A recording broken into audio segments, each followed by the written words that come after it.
So we read 1.2 and 1.3 in our previous sessions, but in our previous session, we discussed the commentary of Prabhupada. Today, we will discuss the commentaries of Srila Baldev Vidyabhushan of both the verses. Okay, so let's sing the verse first. Please repeat after me, sing after me. Sanjay Uvacha Sanjay Uvacha Drishtva tu Pandavanikam Drishta Pandavanika. Oh, sorry. Vyudham Duryodhanastada Do you? Oh, sorry. I'm confused where we are.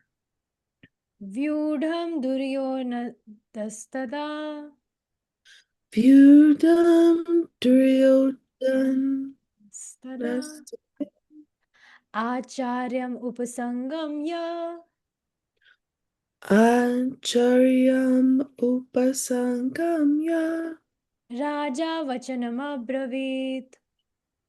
Raja Vachana. Sorry. Raja Vachanama Bravich. Okay, beautiful. Please read the translation. Sandra said, O king, after looking over the army arranged in military formation by the sons of Pandu, King Drupada went to his teacher and spoke the following words. Yes. So now we will read from the commentary of Gita Bhushan. I will read it.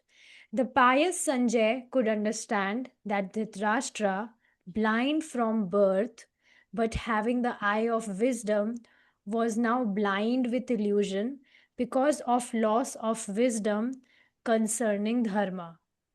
So we discussed it in our last session. What is real education? Spiritual Hmm. education. More? Can you elaborate more? Let's see. It's following pious principles, living in an intelligent way. Yes, basically to educate someone that how he can get liberate from the cycle of birth and death. That is real education. Okay,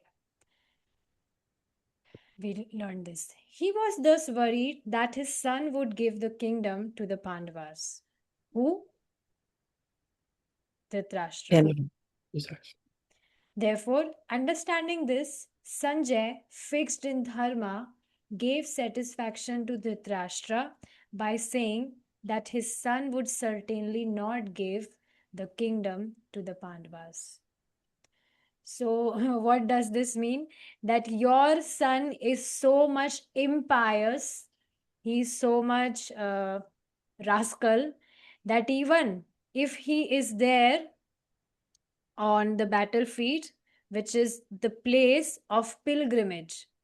But then also, your son is so rascal, he will not give the kingdom to the Pandavas.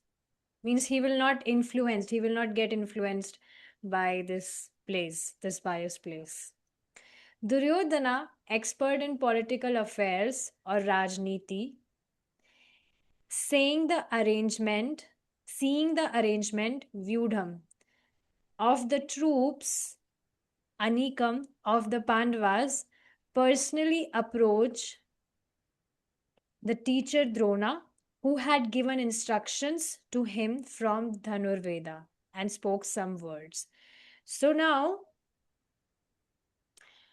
Duryodhan, son of Dhritarashtra, he was expert in political affairs and basically misleading things. So when he saw the arrangements, military arrangements of the Pandavas, so now he wanted to personally approach to Drona to kind of offend him, basically to he wanted to take out the mistakes, point out the mistakes of Droṇācārya, his own teacher. Why? Because he is the one who gave the instructions to the one who will be, leading the army of Pandavas. That is the son of Draupad. We learned this. Draupad. Son of Draupad? Dhṛṣṭadyumna. Not Dhṛṣṭadyumna. Yes, Dhṛṣṭadyumna. He is the one, Droṇācārya, who gave the instructions to him from Dhanurvidya. Basically, he educated him in how he may use the weapons and all those things, and spoke some words. Note, he was not actually the king. He spoke a few brief words, carefully selected, with deep import. He had inner fear caused by seeing the strength of Pandava's troops, which is shown by his personally approaching Drona. So, yes, we can clearly see that because he was fearful after seeing the arrangements of Pandavas, so in order to hide that fear, he went to his teacher, personally approaching him. But he attempted to hide that fear by showing that he had some personally out of respect to Guru. This act displayed his clever use of politics, that is Rajniti, which has been indicated by addressing him as Raja. So, Raja means that he is so much expert in misleading things. Use of politics, clever use of politics. And in order to hide his fear, his heart was filled with fear after seeing the arrangement of Pandavas. So, in order to hide that fear, he was showing that he is going to his master to maybe seek his blessings. That, oh, master, you are my master. Because of you, I became so much eligible or capable to fight. So, all those things. But no, he didn't go there for this purpose. Okay, now we will read 1.3 because the purport we have already read, so we will not read it again.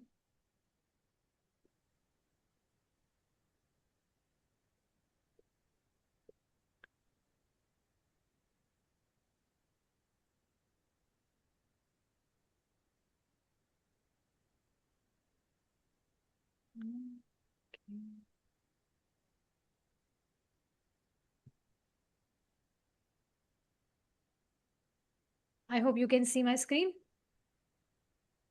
1.3. Yes, Mataji. Perfect. Oh, Eunice Mataji, welcome. So please sing after me. Pashyetam Panduputranam.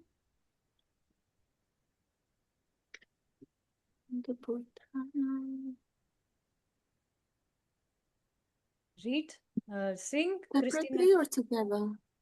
Anyone can sing. Christine Mataji, you sing. Pashyetam Panduputranam. Pashyatam Panduputranam Acharyam Mahatim Chamum. Acharya Mahatim Chamum Vyudham Drupada Putrena. Vyudham Drupada Putrena Tava Shishyena Dhimata. Tava Shishayani Dhimat. Nice try. Eunice Mataji, now your turn. Pashyetam Panduputranam. Pashaitam Panduputranam Acharyam Mahatim Chamum. Acharya Mahatim Cham Vyudham Drupada Putrena. Yudam Drupada Putrena Tava Shishyena Dhimata. Tava Shishyena Dhimata. Okay, please read the translation now, Eunice Mataji. O my teacher, behold the great army of the sons of Pandu, so expertly arranged by your intelligent disciple, the son of Drupada. Yes, now you will see, even though Duryodhana is saying to his teacher, to his master, "Oh, my teacher." But behind his these kind words, there is a a bad intention. He is actually offending his teacher, if we think of the double meaning. And his teacher, his master, is very much understanding it. "Oh, my teacher, behold the great army of the sons of Pandu." You just see?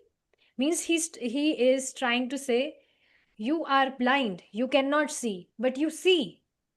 See the great army of the sons of Pandu. So he is trying to offend him, that you are responsible. Because of you, this the army of the sons of Pandu have been arranged so expertly. You are responsible for it. Why Droṇācārya is responsible? Can you answer why his master is responsible? Any one of you? Christine Mataji? Because he wouldn't compromise. He refused to compromise. Who? Oh, I mean, I'm asking, Droṇācārya is trying to offend his master. So why is his master responsible for the whatever is happening there? So we just, we discussed it yesterday also, and now also I mentioned, because Droṇācārya, he gave the education to the son of Drupada, who will now fight from the side of Pandu. I know it might be very difficult to remember the names, but understand it like this, that a person who has arranged the army for Pandu is the one who took training from the master of Droṇācārya. So the master of Duryodhana. So Droṇācārya is the master of Duryodhana. He's the master of Arjuna, and he's also the master of that person who arranged the army for the sons of Pandu. Sons of Pandu means those 5 brothers. Are you with me? Please don't be blank. If somewhere you feel difficulty, then you can always ask. Okay? Were you able to read whatever we read yesterday? Most of it. Okay. See, please try to understand. If you will not read it, because these are spiritual topics and they just slip from our mind. Whole day we do lots of activities, so much work. So this is definite that if you read something, if you heard something, but if you will not read it, then possibility is there everything will be black. You will not be able to remember that what I heard in last class. This happens with me also. Even after practicing Krishna consciousness from 4 years, then also I forget. So it's because these topics are like this. We are so much engrossed into materialistic things, this material world. So these topics slips from our mind. So it's important after the class we reread it. Okay. So I will discuss today's session, assuming that you are attending this class for the first time today and we haven't discussed this verse yesterday. Okay. So again, come back. So Duryodhana, he was trying to offend his master. That behold the great army of the sons of Pandu. See, just look. So expertly arranged by your intelligent disciple, the son of Drupad. So your disciple is intelligent, but you are foolish. You were not intelligent enough to understand that your own disciple, to whom you are giving this knowledge, to whom you are educating, you are training, he will stand against you in future. And this was definite because Draupad, we heard this story yesterday, we discussed this story, that how Droṇācārya, he was a friend of Drupada in his childhood, and he went for help to Drupada because he was a poor Brahmana. But Drupada, he refused that, no, sorry. He was ashamed that, oh, how can a poor person be my friend? So he again offended him. But later, Arjuna, he gave instructions to his disciple, and these sons of Pandu, they went to fight Drupada. And I heard, I studied today more, and I got to know that Drupada, he lost his whole kingdom in that fight. So now he was kind of a beggar. That king became beggar. But because Droṇācārya, he was so kind Brahmana, so he gave half kingdom to Drupada. That okay, you take half kingdom, I will also keep half kingdom with me. So now we can be friends again. But no, Drupada was still envious. So because of that reason, he performed sacrifice and he raised a son. Do you remember the story now?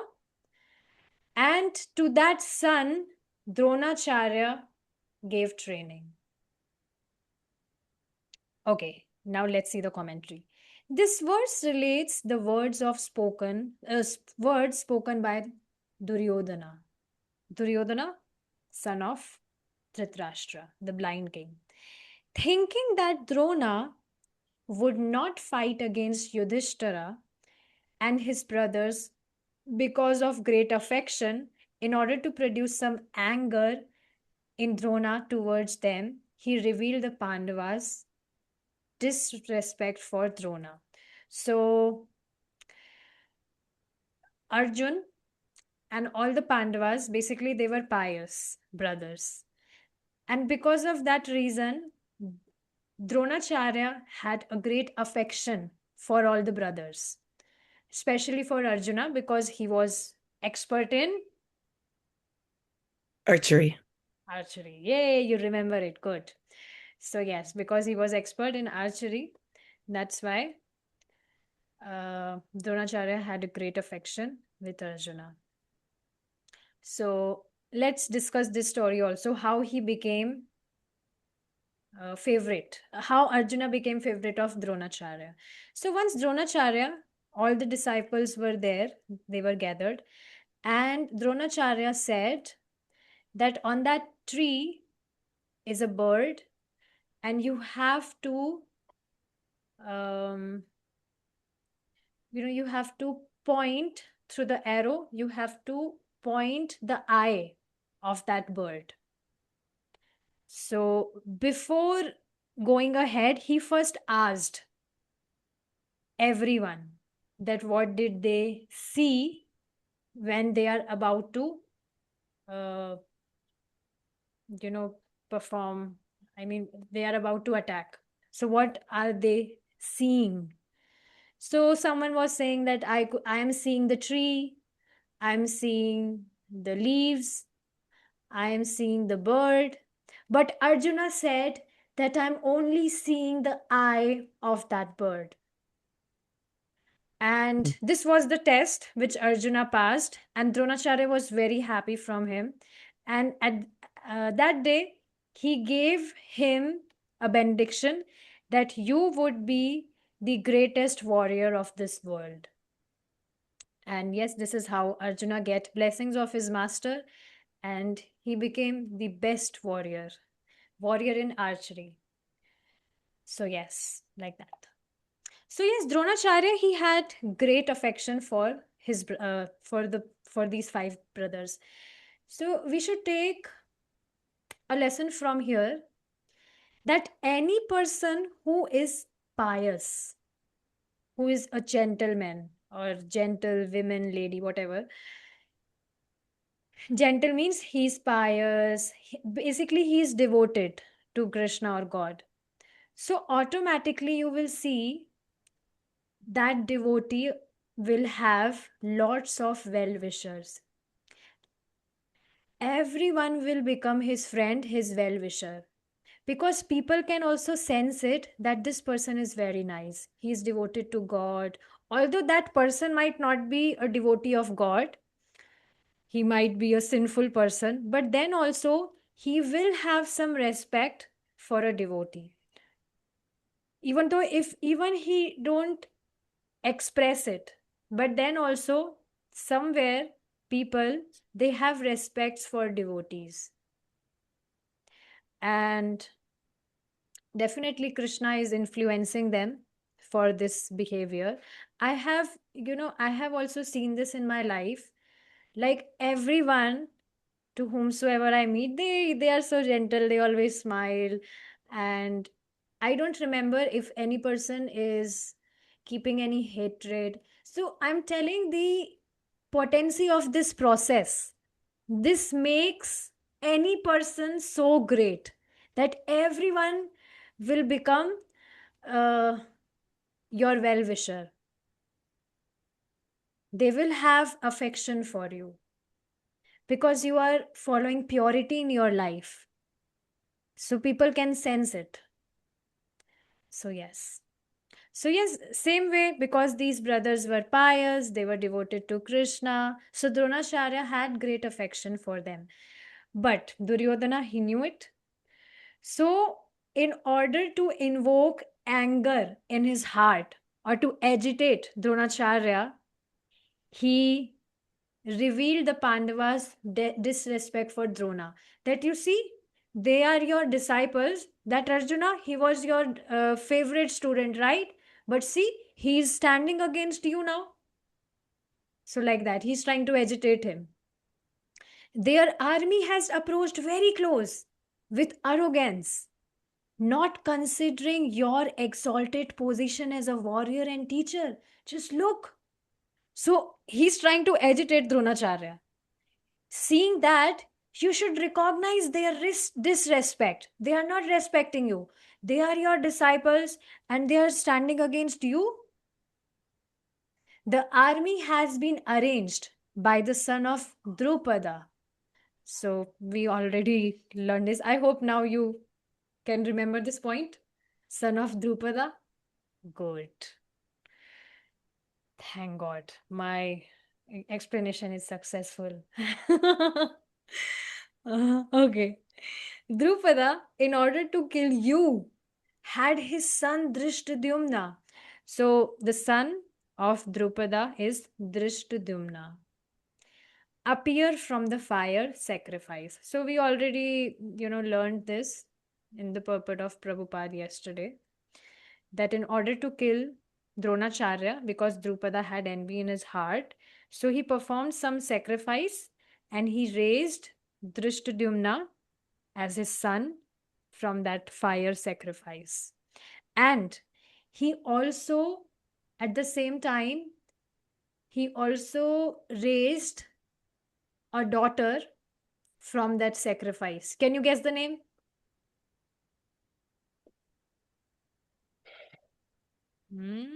It's okay, I know it's difficult. Her name is Draupadi, wife of those 5 brothers. Eunice Mataji, are you with us?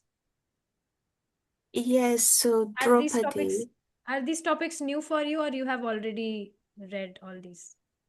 I've read Bhagavad Gita, but the start I want to go through.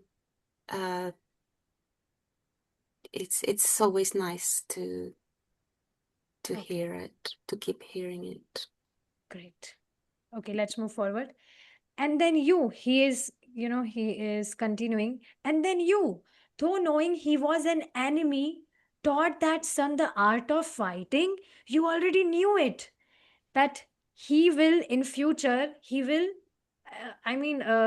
you already knew that Draupad has specifically raised his son so that he may kill you. And you knew it. But then also, you taught that son the art of fighting. That was your foolishness.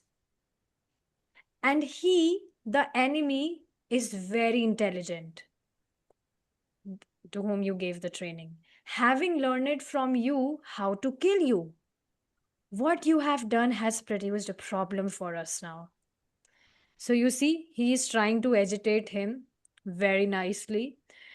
And definitely Droṇācārya would be agitated.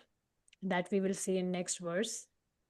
But yes, here we have completed the commentary of Srila Baldev Vidyabhushan.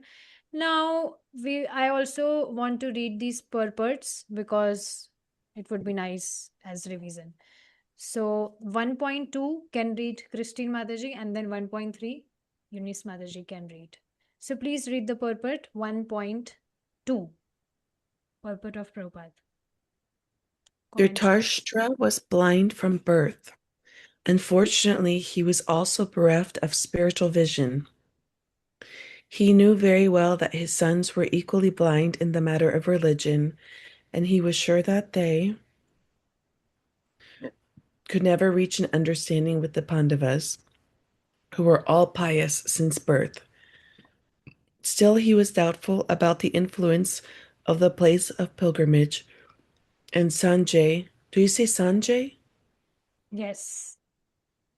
Sanjay could understand his motive in asking about the situation on the battlefield.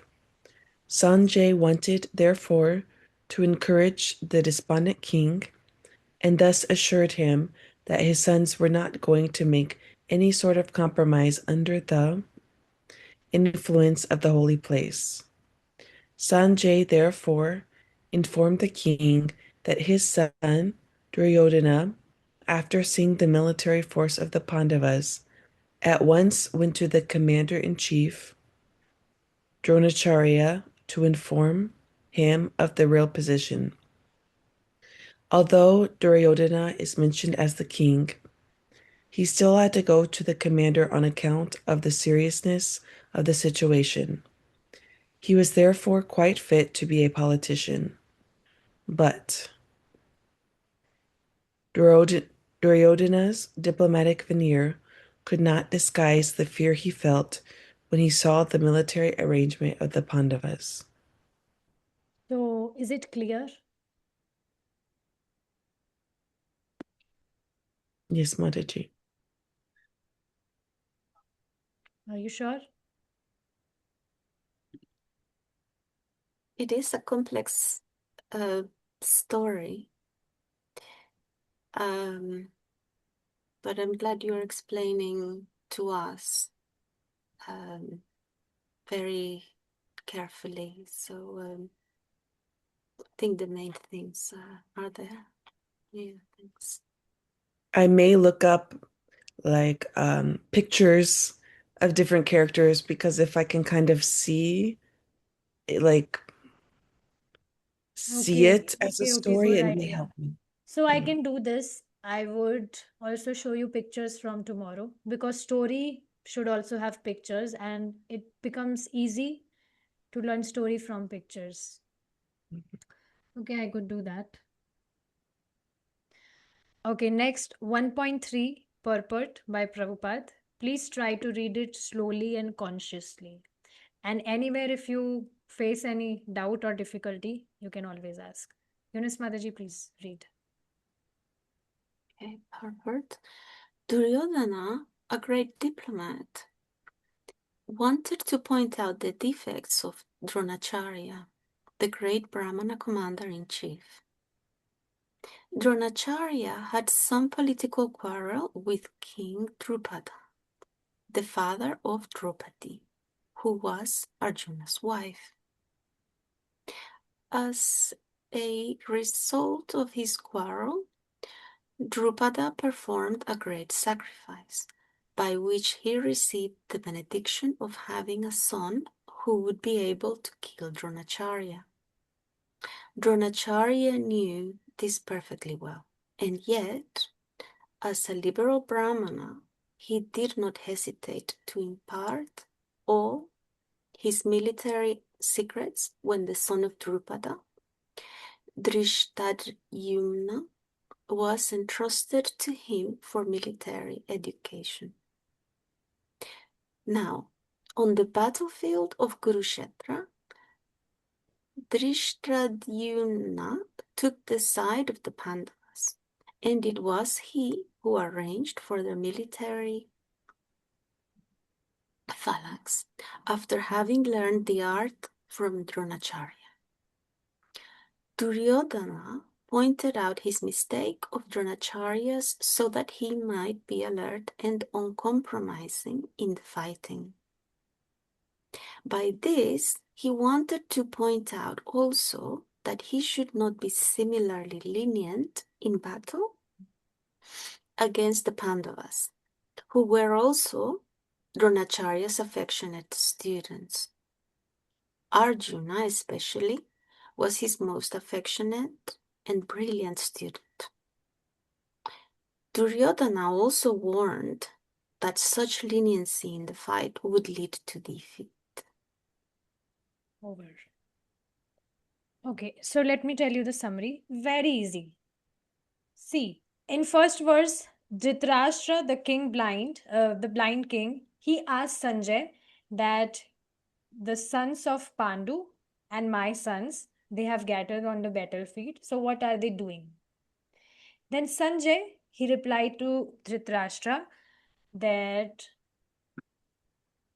Duryodhana, he saw the army arrangement of Arjuna, of the Pandavas, and after seeing the arrangement, he visited to his master and spoke the following words. Then later, after visiting to his father, the Duryodhana, he started offending his master that you have given the training to a person who is now standing against you, and you are responsible for whatever problems we will face now. So I hope it's clear now, the summary. Okay. So you just learn the summary, don't learn the deep part. You don't have to learn these things, you just have to understand it. Okay, just chill, be calm. And one more important thing I want to put here, that if we will give priority to chanting, only then we will be able to understand these topics. Bhagavad Gita starts now. And although it may seem, we may seem it as a story, but this is not any ordinary story. Right now, we are reading story, but later Krishna will give many philosophies, knowledge. I am not scaring you. I'm just saying, try to give priority to your chanting, and Krishna will give you all the intelligence to understand this topic.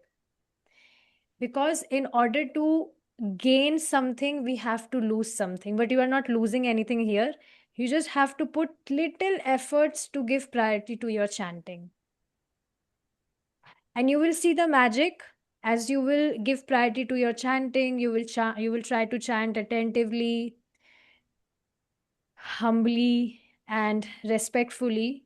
Then you will be able to understand every word of Bhagavad Gita so nicely. This is also one reason why other people who read Bhagavad Gita, even Gita of Prabhupada, he don't understand it because they are not chanting Hare Krishna. So I'm repeating it again. We are understanding the instructions of Krishna so that we may chant Hare Krishna nicely, because this Hare Krishna Maha Mantra will give all the perfections. So we will stop here, and I want to invite you in a meeting. Every Monday we have a meeting. Basically, there are devotees from Germany. They host the meeting every Monday on chanting. So they give some talk on japa, on chanting, and they hold the session. It would be around half an hour session. So, and it happens only once a week, only on Monday at 7 p.m. India time. But in your country, you have to check. It would be around 2 hours, almost 2 hours from now, after 2 hours. So please join, and you will really like it because I personally like them, and because they give very nice talks, which helps us to chant respect with great respect and concentrately. Okay, so please try to join at 7 p.m. I'll send the link. And yes, thank you so much for your time. Don't worry, okay? Everything will become easy. Just keep listening. It was even difficult for me. You won't believe, when first I started attending these sessions, I was not understanding even a single line for a few months. You're understanding so much, really. I'm not buttering you. I really mean it. I was not understanding even a single line of Bhagavad Gita. I was just laughing on the jokes with Prabhuji used to make in the class. So I used to attend those class to laugh on the jokes. I was not understanding any philosophy. Yes. So it happens. In beginning it happens, but as you'll keep chanting, you'll keep hearing, you will understand things. You want to say something? Thanks, Mataji, because that's very good advice to give priority to the chanting. And I mean, to me, it makes sense in the aspect that we become associated with the holy names, and so because the Bhagavad Gita are instructions from Sri Krishna, aren't they? And chanting, we're associated to him, and also, like, we want to be receptive. But I don't know if there's more to it, from what you're telling us about prioritize the chanting. Is there more aspects? See, yes. Okay, let me explain you. What does it mean to prioritize chanting? That you will chant your specific number of rounds, no matter what. You take vow to chant specific number of rounds every day. And you do it consistently, no matter if you feels like doing it or not, or if any emergency is coming or not. That's why best way to chant is morning, because in morning everyone is sleeping and no emergency will come, nothing will come, and you will finish your chanting and then you'll be free.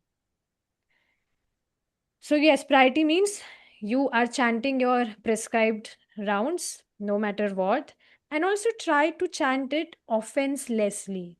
Means when you're chanting, then your only duty is to chant out loud and hear. That's it. Don't use your mobile phone, or don't see here and there, or think about something else.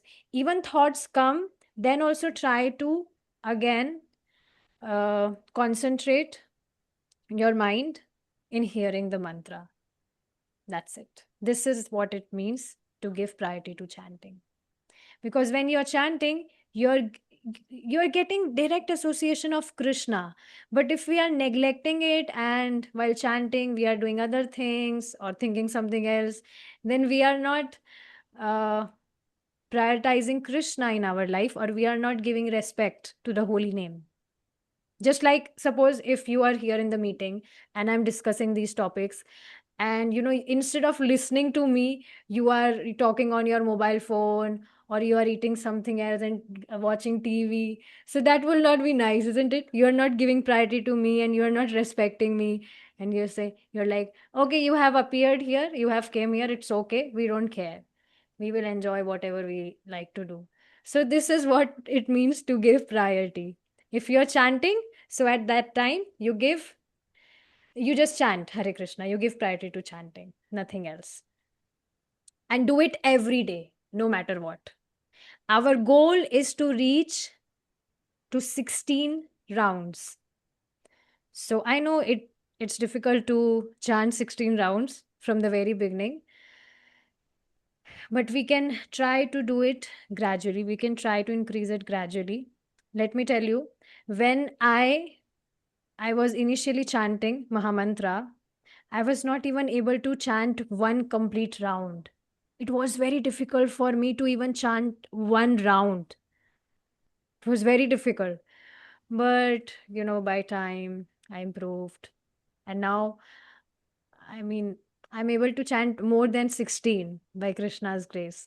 So, yes, by practice, we can experience transformations. Since it's important, you remain consistent in your practice. So in connection to understanding, is that because of the association, or is there a specific reason? Is that because of the devotion?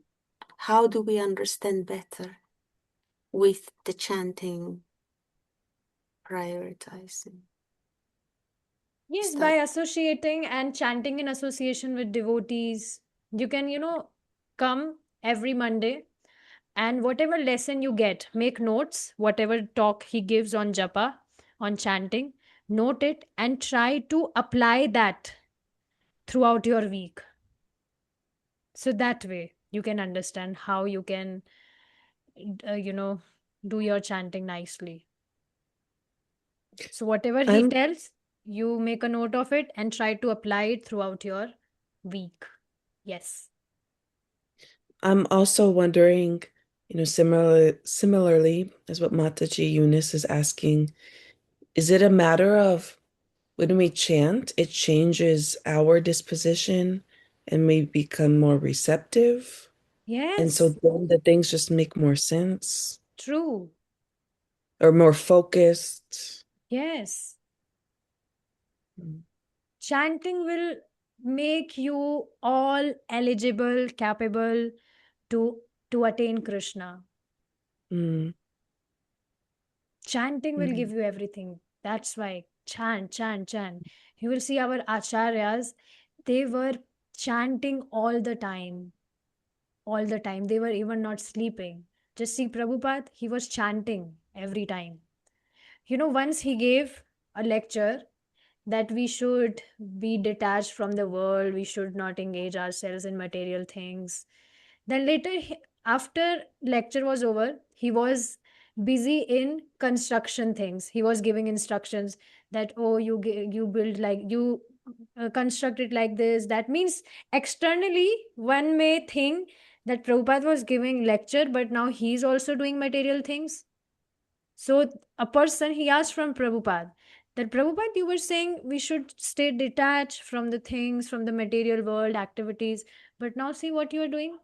So Prabhupada said, okay, you put your ear at my back. And when that person, he put his ear at the back of Prabhupada, so at his back, he heard Hare Krishna, Krishna Krishna, Hare Hare, Hare Ram, Hare Ram. So Prabhupada was chanting all the time. And Prabhupada said that this chanting was enough, but because we cannot chant all the time, that's why he has given us so many services, DT worship, that worship, this worship, this service, that service. That's why he has given us so many services. But he said chanting is enough. Chanting will give you everything. But because you will not chant all the time, that's why other services. And at the time of Prabhupada's spiritual master, his spiritual master gave 64 rounds, that you need to chant 64 rounds every day. But Prabhupada has given us freedom, that you chant only 16 rounds, and that would be enough to take you back to Godhead. 16 rounds and 4 regulative principles. Also, when we are following 4 regulative principles, then chanting works immediately on that person. You will feel a great jump in your consciousness if you're following 4 regulative principles strictly. Then you will see chanting will slip from your tongue. You will relish chanting because you are following purity in your life. So everything is connected, everything is linked. I noticed yesterday when I was driving with the devotees, we drove 2 hours each way to go to the temple, and they were just chanting in the car. And then they would go between having a conversation, responding to a question, and then just straight back to chanting. And, I mean, very softly, but just chanting all the time. Yes, because chanting is everything. So I also, shared this verse with you that Satyuga was for meditation, Treta Yuga for sacrifice, Dwapar for deity worship, and Kali Yuga is chanting. Mm. Can you say it Yeah. again? Satyuga is for meditation, and Treta Yuga sacrifice, Dwapar Yuga deity worship, and Kali Yuga chanting. Mm. So chanting is enough. So please chant. This is my request. And please try to come at 7 p.m. tomorrow, okay? Sorry, not tomorrow, today, after 2 hours. Okay? So see you at 7 p.m. Thank you so much for giving your time. And yes, Hare Krishna. Thank you, Mataji. Hare Krishna. Hare Krishna. Hare Krishna.